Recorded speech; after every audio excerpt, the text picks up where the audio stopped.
क्या मसला है आपका? क्या जानना चाहते हैं आप मेरे बारे में? मैं कौन हूँ? मैं कहाँ रहता हूँ? मैं कितना कमाता हूँ? मेरे बच्चे कितने हैं? मेरा बड़ा बेटा क्या करता है? मेरा छोटा बेटा क्या करता है? मेरी बेटी 30 साल की हो गई है लेकिन उसकी शादी नहीं हुई।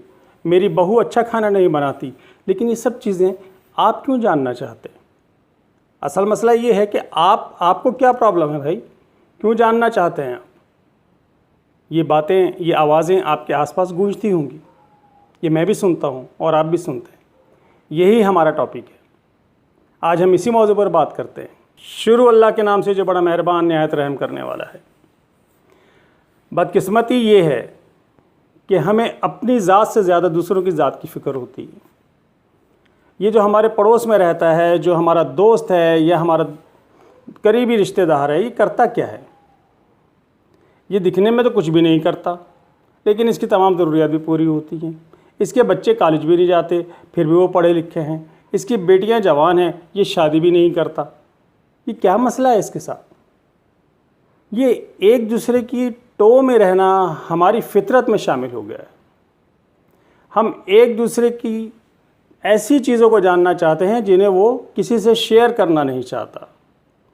कोई भी शख्स अपनी इनकम शो नहीं करता कि उसकी कितनी इनकम है। कोई शख्स ये भी नहीं चाहता कि जहाँ से वो कमा रहा है वो ज़राए भी सबको सामने डिस्कस किए जाएं। हो सकता है उसकी वहाँ फाइनेंशियल पोजीशन इतनी बेहतर ना हो, शायद उसकी परफॉर्मेंस इतनी बेहतर ना हो, लेकिन क्योंकि वो अर्न कर रहा है तो हमारे लिए ये बात जानना ज़रूरी है कि भैया वो क्या कर रहा है। हमारे लिए क्यों जानना ज़रूरी है? मैं तो बार बार अपनी ही ज़ात से सवाल करता हूँ कि भैया हमारे लिए ये जानना क्यों ज़रूरी है कि फ़लाँ शख्स क्या कर रहा है, उसके घर में क्या चल रहा है, उसके बच्चे उसके फरमाबरदार हैं या नहीं हैं, और अगर हैं तो क्यों हैं, और अगर नहीं है तो क्यों नहीं है। उनकी शादियां हुई हैं तो बहुत अच्छी बात है, लेकिन अच्छी जगह होती तो ज़्यादा अच्छा था। लेकिन क्या इनकी कोई लॉटरी लग गई जो इतनी अच्छी और इतनी अमीर बहू लेकर आ गए? ये वो सारे छोटे छोटे सवालात हैं जिसका आपसे कोई गर्ज़ नहीं, आपको उसकी ज़ात से कोई फ़ायदा नहीं पहुंचने वाला, लेकिन फिर भी हम ये कहते हैं कि हमें भी तो पता चले ना। आपको पता करके क्या करना है इस चीज़ का? आपने इस चीज़ से क्या हासिल करना है? मेरी बेटी 30 साल की हो गई है लेकिन अभी तक कोई मुनासिब रिश्ता नहीं मिला, मैंने शादी नहीं की। लेकिन ये शादी ना करना मेरे लिए भी उतनी ही परेशानी है जितनी मेरी बेटी के लिए है। मेरा बेटा उससे भी बड़ा है, 34 ईयर्स का है, लेकिन उसकी भी शादी नहीं हुई। अब ये उससे भी ज़्यादा परेशानी है, बहन भाइयों को, रिश्तेदारों को, अड़ोस पड़ोस को, जो जानता है उसे भी और जो नहीं जानता उसको भी। बार बार मुझसे भी ये सवाल करते हैं कि क्या कोई अच्छा रिश्ता नहीं मिल रहा, या आपको कोई पसंद नहीं आता, या आपको कोई पसंद नहीं करता। क्या मसला है? या बेटे ने कहीं किसी के साथ कोई कमिटमेंट तो नहीं किया हुआ? ये कहते हुए ना वो झिझकते हैं ना वो पूछते हैं कि जनाब ये इससे क्या असरात होंगे इस शख्स पर, इसकी जहनी हालत क्या हो जाएगी। लेकिन वो स्ट्रेट फॉरवर्ड पूछ लेते हैं। यहाँ तक कि वो बेटी के लिए पूछते हैं कि आपकी बेटी कॉलेज ही जाती है ना, कहीं जॉब वगैरह तो नहीं कर रही। आपको किसी की ज़ाती ज़िंदगी में इस हद तक झांकना, इस हद तक देखना, ये हमारी रिवायत बन गई है।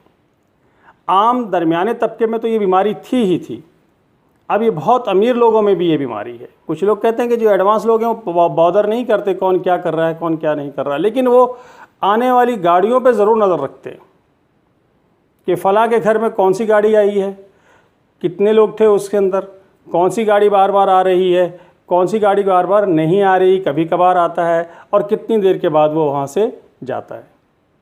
वो कौन है ये जानने की टो लगी रहती है।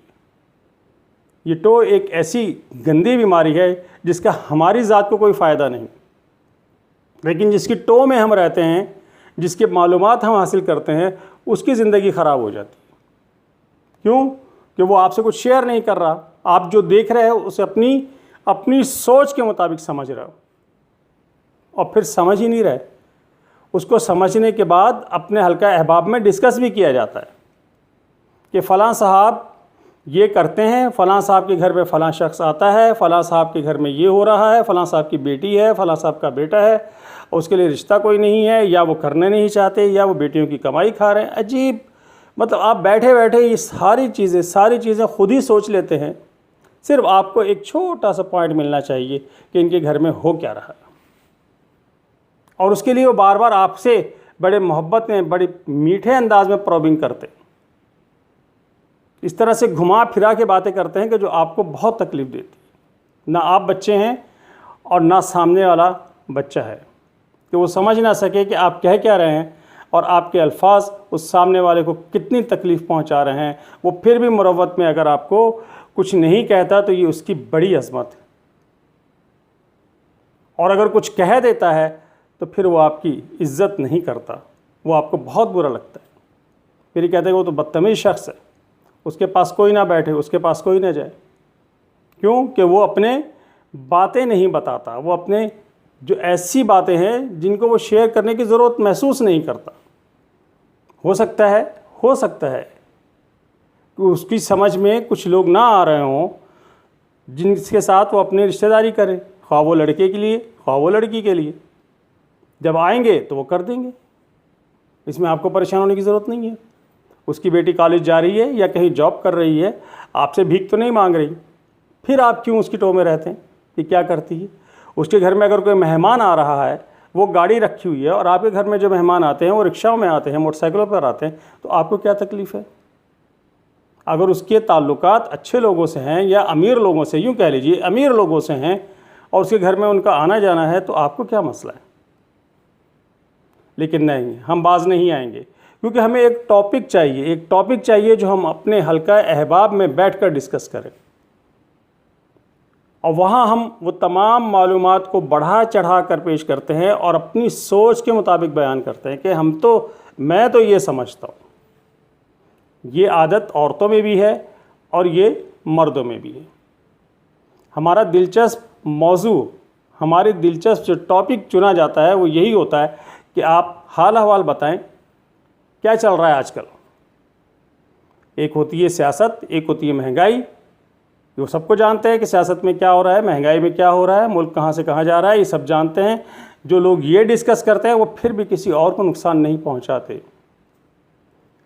लेकिन जो ये बताते हैं कि हमारे पड़ोस में जो साहब रहते हैं, रात उनकी तबीयत बहुत ख़राब हो गई थी, लेकिन कोई भी उनको हॉस्पिटल ले जाने को तैयार नहीं था, फिर मैंने गाड़ी निकाली और मैं उनको लेकर गया। ये एक एहसान था आपने जो अपने करीबी पड़ोसी पे किया, लेकिन उस दौरान आपने उससे जो मालूमात गैदर की कि आपका बेटा कहाँ है, आपके घर में और कौन है, या वो इस वक्त कहाँ, उसको घर पे होना चाहिए था, आप उसको फ़ोन करते वो आ जाता। यानी एक तो बेचारा वैसे मर रहा है, ऊपर से आप उसको मुसलसल प्रोबिंग कर रहे हैं, बजाय उसको हिम्मत दिलाने की कोई बात नहीं, अभी हॉस्पिटल चलते हैं, खैरियत हो जाएगी, ठीक ठाक हो जाएंगे, आप घर आ जाएंगे। ये हर शख्स अपनी कोई भी पर्सनल चीज़ डिस्कस नहीं करता, लेकिन कुछ क्या कहूँ मैं कुछ ऐसे लोगों को कि जो बार बार प्रोब करके यही पूछना चाहते हैं। अब इसकी मैं तो इल्तिजा ही कर सकता हूँ कि इस तरह की हरकतें करके आपको कोई फ़ायदा नहीं। अगर आप किसी की बातों की टो में लगे रहते हैं तो हमारे प्यारे नबी हज़रत मोहम्मद सल्लल्लाहु अलैहि वसल्लम ने मना फरमाया है। अल्लाह के नज़दीक ये नापसंदीदा अमल है कि आप उसके बारे में ऐसी मालूमात हासिल करें जिन्हें वो छुपाना चाहता है, और फिर उनको अपनी समझ के मुताबिक आप आगे बयान कर दें, तो उसमें सच तो शामिल होता नहीं है। एक नुक्ता होता है, बस उसको पकड़ा और आपने ना सिर्फ उस बंदे के आप गुनाहगार हुए, बल्कि अल्लाह और अल्लाह के रसूल के अहकामात के भी मुनाफी चले गए, और जिसकी सज़ा आपको भुगतनी पड़ेगी। इसलिए खामोशी और ज़ुबान का कंट्रोल बहुत ज़रूरी है। अल्लाह हाफिज़।